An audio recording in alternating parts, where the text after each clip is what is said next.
Ever noticed how some older men naturally earn respect and quiet admiration from women, while others, despite good intentions, create discomfort without realizing it? This isn't about age itself. It's about presence, self-mastery, and awareness.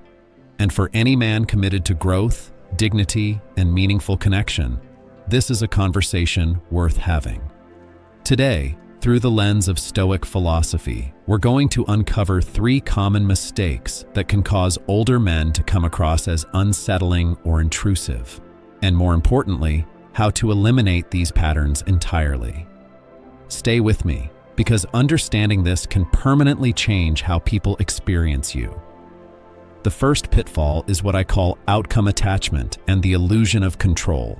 This happens when a man tries, consciously or unconsciously, to manage a woman's reactions, emotions, or interest level. He overpraises, overpursues, and becomes visibly frustrated when things don't unfold the way he hopes. From a Stoic standpoint, this is a fundamental mistake. The Stoics taught the dichotomy of control. You govern your thoughts, actions, and character, but never the behavior or feelings of others. The moment a man ties his self-worth to approval, attention, or affection, he surrenders his inner stability. That dependence is felt immediately. It signals insecurity rather than confidence.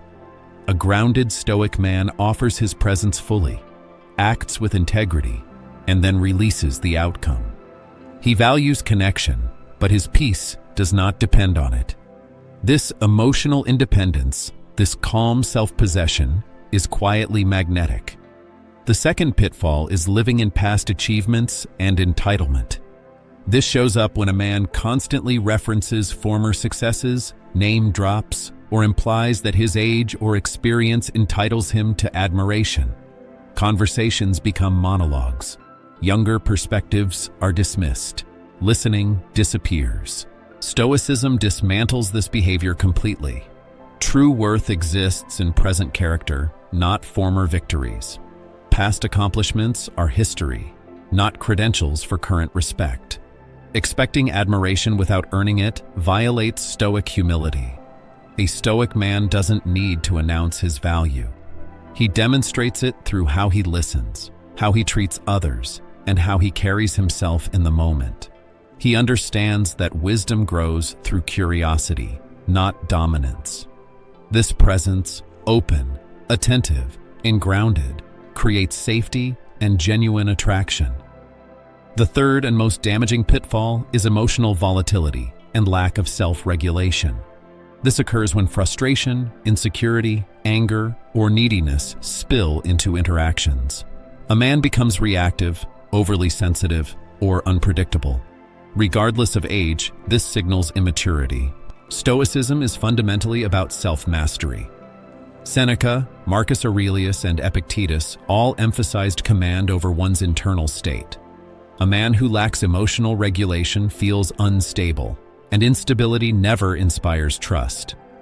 The Stoic ideal is apatheia, not emotional numbness, but freedom from destructive impulses. A man who responds instead of reacts, who stays composed under pressure, and who takes responsibility for his inner peace becomes a source of calm, and calm commands respect. A man who embodies these principles doesn't chase validation. He doesn't live in the past. He doesn't surrender control to emotional storms. He becomes steady, grounded, and trustworthy, and people feel it immediately. If this message resonated with you, support Stoic Pro by liking this video, subscribing, and sharing your perspective below. What behaviors have you observed, and which Stoic principles have helped you navigate relationships with clarity? Until next time, stay disciplined, stay wise, stay Stoic.